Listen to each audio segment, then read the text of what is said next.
les amis, c'est moi Sophia, j'espère que vous allez bien, je suis hyper heureuse de vous retrouver pour une toute nouvelle vidéo. Je voulais, avant de commencer cette vidéo, vous remercier d'être de plus en plus nombreux à me suivre et à regarder mes lives notamment. Et ça me fait ultra plaisir, donc merci beaucoup, je vous envoie plein de bisous et je vous fais des gros câlins, ça me touche énormément.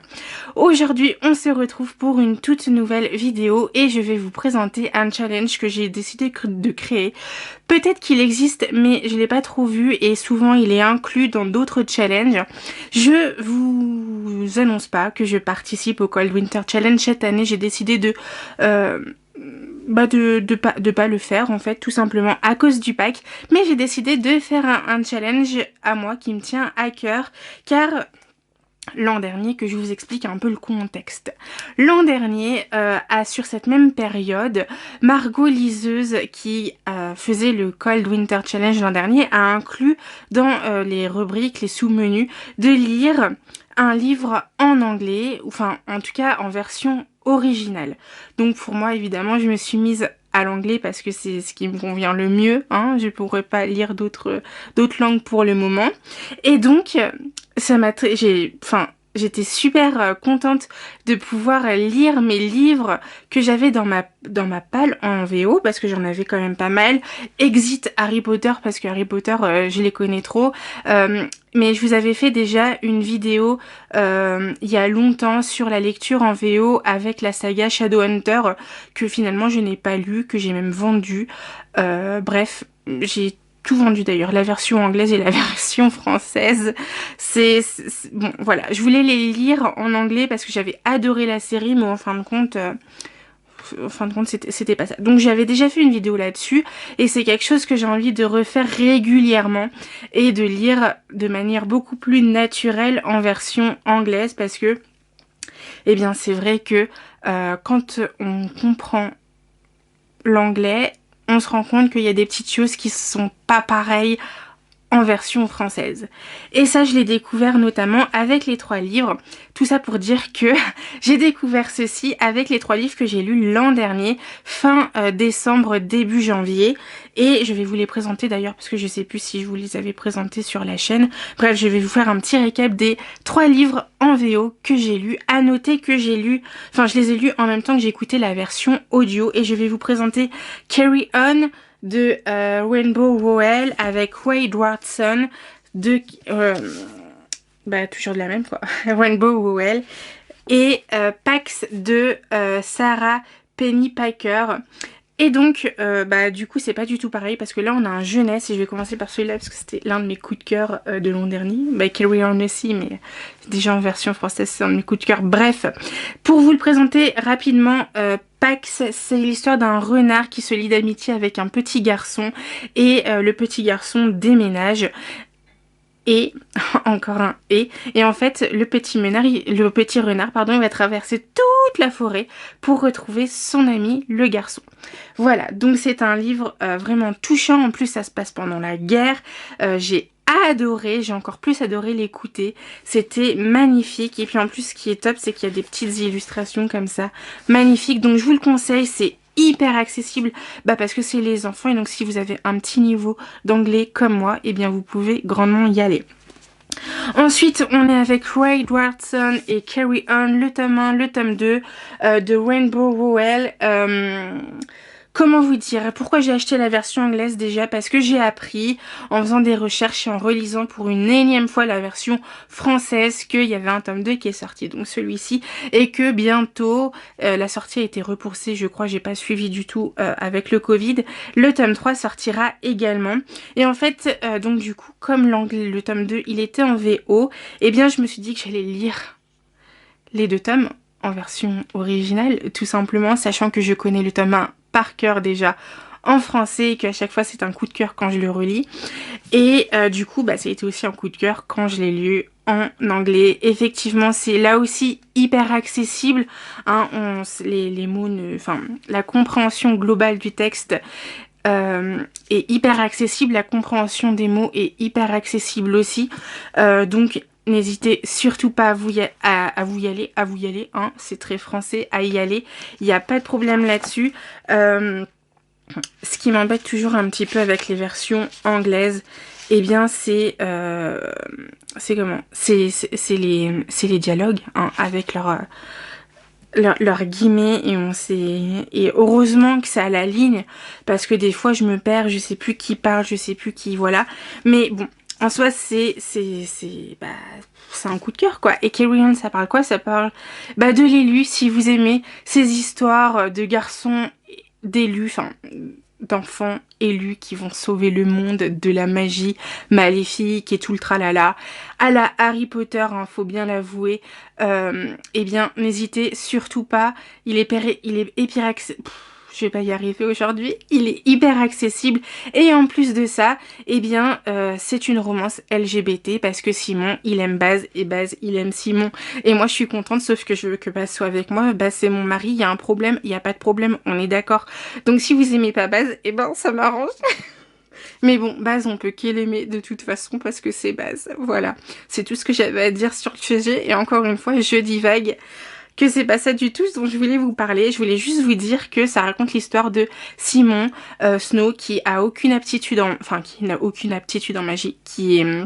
Oui, qui n'a aucune aptitude en magie, mis à part de mettre le feu partout, hein, si je me souviens bien.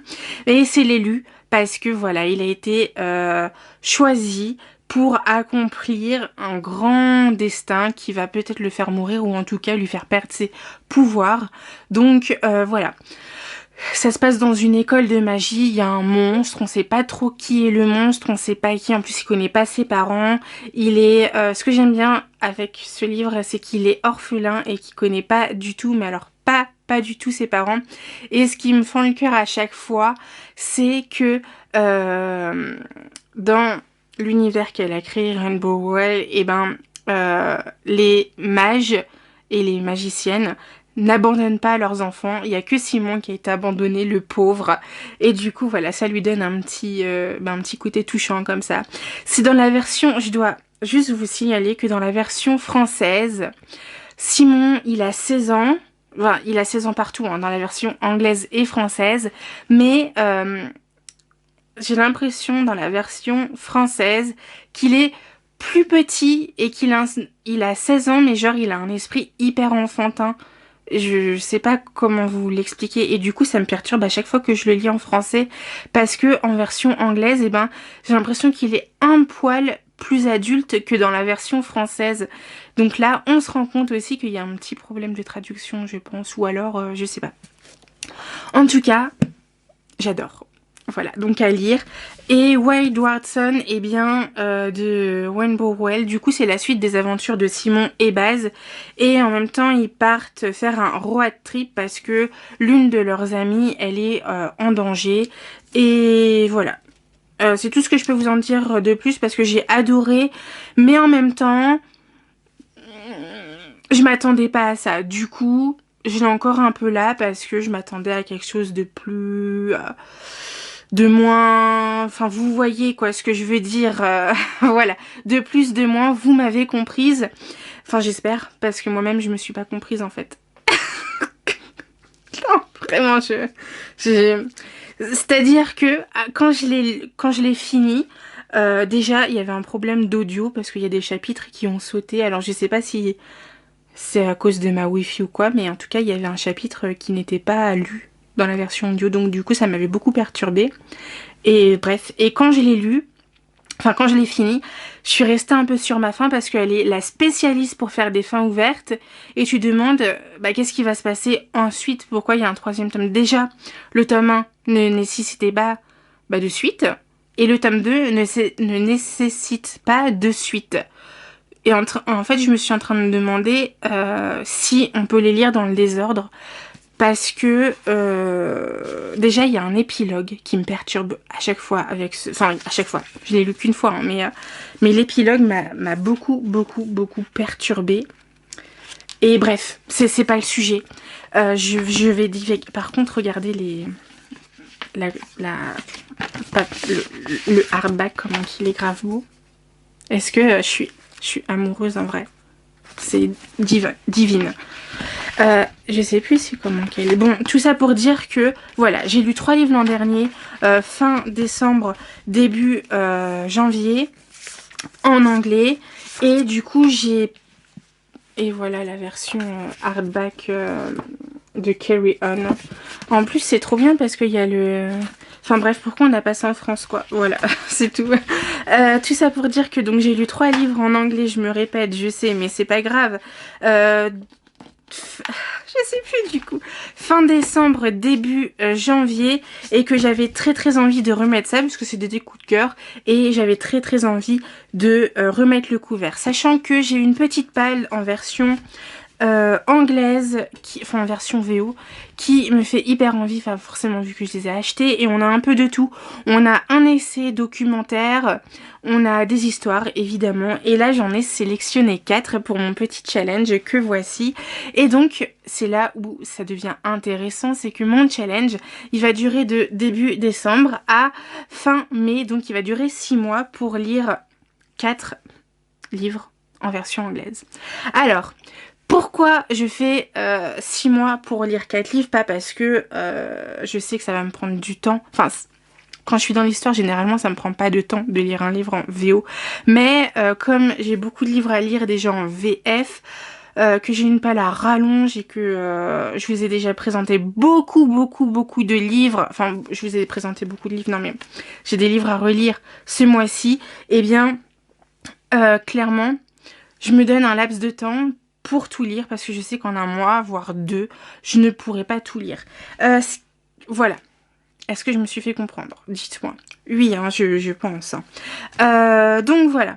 J'ai sélectionné 4 livres à lire donc de maintenant jusqu'à fin mai.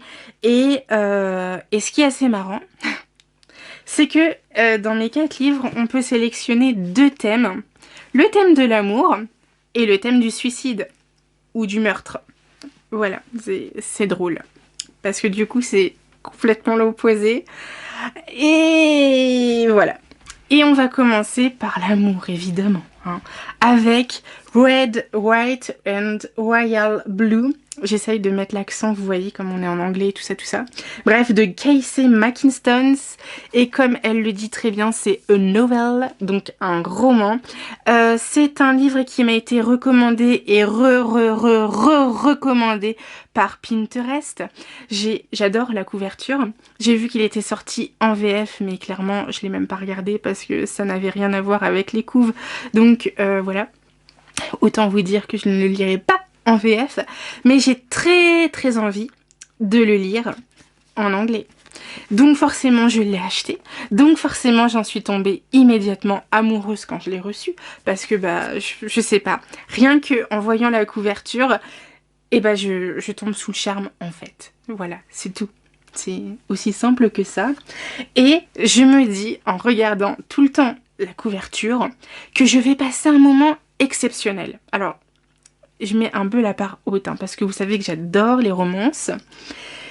Et que, bah voilà, à chaque fois, je me dis qu'on va rigoler, que ça va être léger, et qu'en même temps, il va y avoir ces petits trucs qui font que bah, les romances, c'est trop bien, quoi.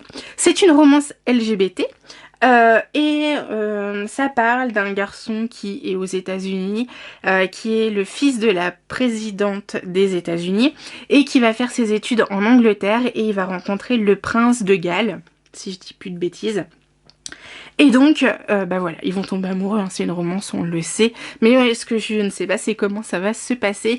J'ai lu, si vous vous souvenez bien, c'est un livre que j'avais dans ma pile d'été, dans ma pile à lire d'été et que j'ai pas lu, enfin j'ai lu un chapitre. Et voilà, je me suis ratée au chapitre 2. Donc je ne peux pas vous en dire plus, je sais juste que bah voilà, ils vont tomber amoureux, mais je ne sais pas comment, ça me met en joie. Et je pense que je vais commencer par celui-ci, parce que je suis trop contente de les lire. Voilà, c'est tout. Ensuite on continue avec l'amour, et avec The Lonely Hearts Hotel. Est-ce que vous pensez que je prononce hyper bien l'anglais ou pas? Dites-moi. Bref, c'était n'importe quoi. De Heather O'Neill. Et je sais pas trop de quoi ça parle, parce que en fait je sais qu'on va juste rencontrer Rose et Pierrot qui sont nés quelque part à Montréal, qui sont nés dans un ghetto, je crois, à Montréal, et apparemment ils vont... je ne sais pas, j'essaye de traduire en même temps en vous lisant le résumé, mais bon, voilà, je ne sais pas ce qui va se passer dans ce roman. Je sais juste que la couverture m'a terriblement plu, elle est terrible, elle est trop belle. Et du coup, voilà, j'avais envie de lire ça. Je sens qu'on va partir à la rencontre de deux êtres absolument sympathiques qui se connaissent apparemment depuis tout petit, qu'ils ont même vécu une bonne dépression. Ou alors ça se passe pendant la dépression aux États-Unis. Je sais pas trop. Bref, je vous dirai ça quand je l'aurai lu. Parce que pour le moment, j'arrive pas trop à savoir ce qui va se passer. Donc je l'ai juste acheté en fait pour la couverture parce qu'elle est terrible. Voilà, c'est tout. Ensuite, on passe à un côté beaucoup moins joyeux. Avec Suicide de Marc Safranco. Et là, apparemment, c'est une enquête, c'est un roman policier, un roman thriller, je sais pas trop, où on parle d'une disparition et potentiellement d'un meurtre ou d'un suicide, on sait pas trop. Donc c'est ce qu'on va découvrir dans le livre. Peut-être que c'est une femme qui a été retrouvée morte, peut-être qu'elle s'est suicidée, peut-être que non. Et donc on va suivre le policier détective Brian Vincenti qui est chargé de l'enquête. Et donc bah voilà, on va découvrir ça ensemble. Et enfin, le dernier livre, là c'est absolument un suicide. Il s'appelle I Was Here de Gail Forman et la version française s'appelle Si j'étais là de Gail Forman aux éditions Hachette. Je savais pas en l'achetant qu'il était sorti en VF, mais c'est peu après en faisant des petites recherches sur l'autrice et tout que j'ai découvert qu'il était en VF. Et donc bah, si vous voulez pas vous emmerder à lire l'anglais, eh bien vous pouvez le checker en VF, voilà. Là, on parle donc d'un suicide, c'est avéré, c'est sûr. En fait, on fait la rencontre de Meg qui a écrit une lettre à sa meilleure amie pour lui expliquer que bah, elle se suicidait, qu'elle était désolée, tout ça, tout ça. Mais je n'en sais pas plus parce que Cody c'était la meilleure amie de Meg et elle ne sait pas pourquoi elle s'est suicidée dans un hôtel. Donc autant vous dire que quand j'ai découvert ça, ça m'a donné envie de découvrir pourquoi elle s'est tuée, la gamine. Là aussi j'ai commencé, je le feuillette beaucoup depuis que je l'ai acheté. Donc j'ai très envie de savoir ce qui se passe. Voilà, cette vidéo touche à sa fin, j'espère qu'elle vous aura plu. N'hésitez pas à me dire si vous aussi vous lisez des livres en VO, si oui pourquoi, sinon pourquoi. Et si vous voulez participer... Si vous voulez participer au challenge, n'hésitez surtout pas, je serais hyper ravie de faire ça avec vous ensemble. Et bah voilà, n'hésitez pas à me le dire si vous participez au challenge. J'ai choisi 4 livres donc et j'ai hyper hâte de me lancer. J'espère que cette vidéo vous aura plu, n'hésitez pas à me le dire en commentaire, à me le dire sur les réseaux sociaux. Je vous retrouve tout bientôt pour une nouvelle vidéo. Je vous embrasse, bisous.